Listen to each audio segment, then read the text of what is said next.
Hello friends, welcome to the risen exam in 10। आप सभी का अनअकैडमी पर स्वागत है। Take subscription of India's top educators on Unacademy, where you will get daily live classes, live test, quizzes, structure courses, unlimited access.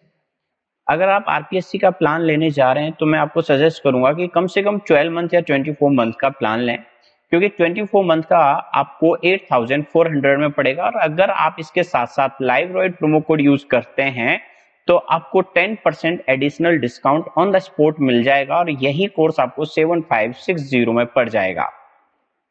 दोस्तों, मैं अजीत रॉयड, आप पढ़ रहे हैं मेमोरी एक्सपर्ट के साथ। I have 10 years experience. I have taught in many renowned institutes. My objective is to provide result-oriented classes so that learners may make the grade. Start करते हैं आज के सेशन की। अगर हम बात करें तो आज के सेशन में हम बात करेंगे वर्ब की, जहां आप सीखेंगे उसके टाइप्स और उसके साथ साथ उसको कैसे याद करना है।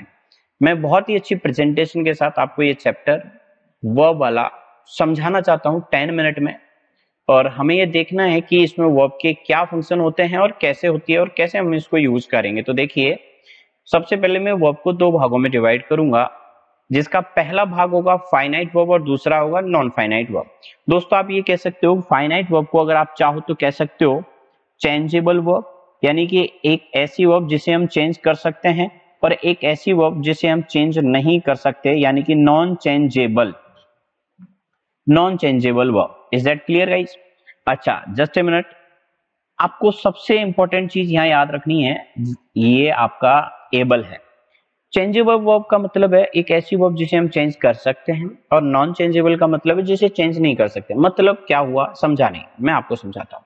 चेंजेबल वर्ब का मतलब है जो सब्जेक्ट के अनुसार और टेंस के अनुसार बदल जाए, उसे हम फाइनाइट वर्ब यानी चेंजेबल वर्ब कहते हैं। आपकी भाषा में मैंने बोला है चेंजेबल, पर जो वर्ब सब्जेक्ट या टेंस की वजह से ना बदले उसे हम नॉन फाइनाइट कहते हैं। ये जिद्दी वर्ब होती है, इसको हम चेंज नहीं कर सकते। राइटिंग है तो राइटिंग ही रहेगा, टेंस किसी भी में यूज करो आप। रिटर्न कंप्लेंट है तो रिटर्न कंप्लेंट ही रहेगा, होर्डिंग बोर्ड्स है तो होर्डिंग बोर्ड्स ही रहेगा। तो नॉन फाइनाइट वो होती हैं जो चेंज नहीं होती, फाइनाइट वो होती हैं जो चेंज हो जाती हैं। अगर मैं बात करूं कि जो फाइनाइट वर्ब है ये कितने प्रकार की होती है, तो आपके सामने दो पार्ट निकल के आते हैं, एक प्रिंसिपल वर्ब और एक ऑक्सिलरी वर्ब। प्रिंसिपल और ऑक्सिलरी वर्ब यहां क्या फंक्शन करती है, देखिए। तो सबसे पहले मैं बता दूं ऑक्सिलरी वर्ब के बारे में, फिर हम बात करेंगे प्रिंसिपल वर्ब के बारे में। पहले हम एक पोर्शन लेते हैं वर्ब का। ऑक्सिलरी वर्ब आपके दो भागों में डिवाइड हो रही है। पहला भाग है आपका मॉडल और दूसरा भाग है आपका प्राइमरी वर्ब। यानी कि अगर मैं बात करूं ऑक्सिलरी कितने भागों में डिवाइड हुई, दो, मॉडल एंड प्राइमरी। आगे बढ़ते हैं। ऑक्सिलरी वर्ब दो भागों में डिवाइड हो रही है आपकी, और पहला है मॉडल और दूसरा है प्राइमरी। प्राइमरी में आपकी टोटल तीन वर्ब होती हैं। पहली है डू, दूसरी है बी और तीसरी है हैव। तीन वर्ब आपके सामने है, डू, बी, हैव। अब अगर मैं बात करूं डू, बी, हैव की, तो डू की तीन फॉर्म आपको यहां लेनी है। अगर इसे आप ऑक्सिलरी वर्ब या हेल्पिंग वर्ब के रूप में काम में ले रहे हैं तो तीन वर्ब आपकी काम आएंगी, केवल डू, डज और डिड। और अगर मैं बात करूं अगर इसको मेन वर्ब की तरह हम काम में लेंगे तो इसकी पांच फॉर्म काम में आएंगी, do, does, did, done, doing, to do. लेकिन हम बात ऑक्सिलरी वर्ब की कर रहे हैं, जहां आपको सिर्फ तीन ही शब्द ध्यान रखने हैं, डू, डज और डिड। अभी मैं बात करता हूं प्राइमरी में जो वर्ब आपकी बच गई हैं डू के अलावा, वो है बी और एच, जिन्हें हम हेल्पिंग वर्ब इसलिए कहेंगे क्योंकि वो सेंटेंस में थर्ड, फोर्थ और फिफ्थ फॉर्म की सहायता करने के लिए आएंगी। ये तीन क्रियाएं ऐसी हैं जिनको सहायता की जरूरत होती है टेंस में, और वो कौन कौन सी हैं, थर्ड फॉर्म, फोर्थ फॉर्म और फिफ्थ फॉर्म। इन दोनों की मदद के लिए हेल्पिंग वर्ब हम यूज करते हैं। उनमें एक शब्द आपका है हैव और दूसरा शब्द है आपका बी। हैव का एच और बी का बी। Is that clear? तो हैव का आपने एच लिया और बी का बी लिया, ये दोनों अगर मेन वर्ब हैं तो इनकी पांच पांच फॉर्म आपको काम में लेनी है। और अगर ये हेल्पिंग वर्ब है तो मैं आपको बताऊंगा कौन कौन सी फॉर्म आपको काम में लेनी है। फिलहाल आपको यहाँ इतना ध्यान रखना है कि हैव की पांच फॉर्म कौन सी हैं और बी की पांच कौन सी हैं, कब कौन सी फॉर्म कैसे काम में लेनी है, हम उसके बारे में डिस्कस बाद में करेंगे। फिलहाल देखिए, हैव की पांच फॉर्म में जो फर्स्ट फॉर्म में है वो दो शब्द हैं, एक हैव और एक हैज। वर्ब की सेकंड फॉर्म जो हैव की है वो है हैड, और यहाँ थर्ड फॉर्म की अगर हम बात करें हैव की, वो है हैड, फोर्थ फॉर्म में आईएनजी लगेगा, वो है हैविंग, और फिफ्थ फॉर्म आपकी होगी टू हैव।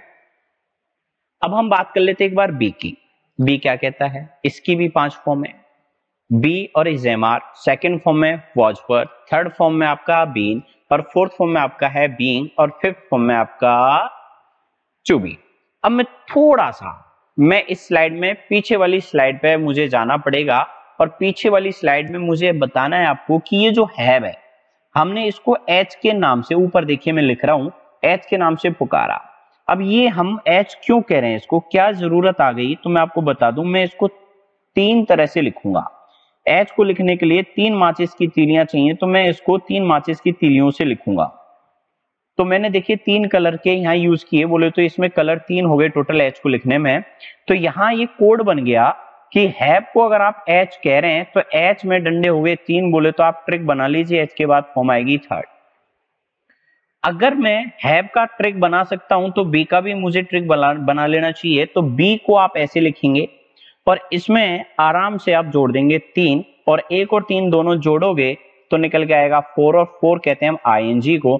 इसका मतलब बी अपने साथ आईएनजी लेती है। इसमें कई और फॉर्म भी हैं, लेकिन वो कॉन्सेप्ट के अनुसार यूज होती हैं, वो हमें धीरे धीरे समझ में आएंगी, आपको अभी जल्दी नहीं करनी है, ठीक है। कब थर्ड फॉर्म लेनी है, कब फिफ्थ फॉर्म में लेनी है, आपको फटाफट बहुत जल्दी डिसीजन नहीं लेना है।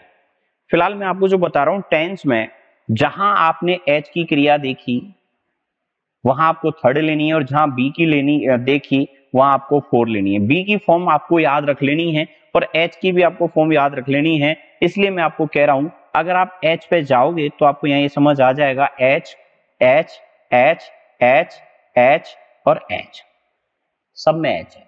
पर जहां जहां आपको एच दिखाई दे रहा है वहां लगा दीजिए थर्ड फॉर्म। इसका मतलब मैं अगर सेंटेंस लिखूं आई हैव, और इसके बाद मैं आपसे पूछूं बताइए गाइस, गो लूं या गॉन लूं या वेंट लूं, तो आप कहेंगे सर अगर आप गो लेने जा रहे हैं ना तो ठहरिए, गो आपकी फर्स्ट फॉर्म है, गॉन आपकी थर्ड फॉर्म है, और वेंट आपकी सेकंड फॉर्म है। और ये हैव जो है ये एच का पार्ट है, और एच का कोड होता है 3, ना तो गो आएगा ना वेंट आएगा, गॉन आएगा, क्योंकि गॉन जो है आपकी वो है थर्ड। क्यों, क्योंकि कोड के अनुसार एच के बाद थर्ड फॉर्म आती है। Is that clear guys? तो इस तरह से आपको एच और बी की फॉर्म्स तरीके से याद रखनी है, ताकि हम आगे के कॉन्सेप्ट को समझ सकें। अगर मैं यहाँ बात कर रहा था, जैसे बी की अगर हम बात करें, तो बी क्या कह रहा है, बी ये कह रहा है कि जैसे आपने यहाँ लिखा आई, और यहाँ लिखा मान लो शैल, और शैल के बाद यहाँ बी लगा दिया। अब आप डिसाइड कर रहे हैं वर्ब कौन सी लेनी है, गो लेनी है या वेंट लेना है या आपको गोइंग लेना है। तो आप कहेंगे सर ये बी के बाद हमें लेना है। तो बी किसका पार्ट है, बी का, जिसका कोड होता है 4। 4 किसको कहते हैं, आईएनजी। तो यहाँ गोइंग आएगा, ना गो आएगा ना वेंट आएगा। इस तरह से अगर आपने इनको याद कर लिया ना, हम फटाफट सेंटेंस कर सकते हैं, बहुत इजीली सेंटेंस कर सकते हैं। मैं ये नहीं कह रहा हूँ दुनिया भर के सेंटेंस हो जाएंगे, लेकिन टेंस वाले कॉन्सेप्ट, एक एक कॉन्सेप्ट को हम सीखेंगे कि इससे कौन कौन से कॉन्सेप्ट के होंगे, कब हमें थर्ड लेनी है, कब हमें फोर्थ फॉर्म फिफ्थ फॉर्म लेनी है, वो बाद की बात है। हमें अभी रायता नहीं फैलाना है, अभी हमें एक एक चीज को क्लियर करना है। Is that clear guys? तो guys I just want to tell you, if you are going to or if you are preparing for any competitive examination, तो I would suggest you take subscription of जो भी जिस भी exam की आप तैयारी कर रहे हैं, तो टेक सब्सक्रिप्शन ऑफ आरपीएससी। अगर आप आरपीएससी की कर रहे हैं, बैंक की कर रहे हैं, आप उसका सब्सक्रिप्शन लीजिए। अगर आप आरपीएससी का प्लान लेने जा रहे हैं तो मैं आपको सजेस्ट करूंगा कि कम से कम 12 मंथ या 24 मंथ का प्लान लें, क्योंकि 24 मंथ का आपको 8400 में पड़ेगा। और अगर आप इसके साथ साथ लाइवरॉइड प्रोमो कोड यूज करते हैं तो आपको 10% additional discount on the spot मिल जाएगा, और यही कोर्स आपको 7560 में पड़ जाएगा।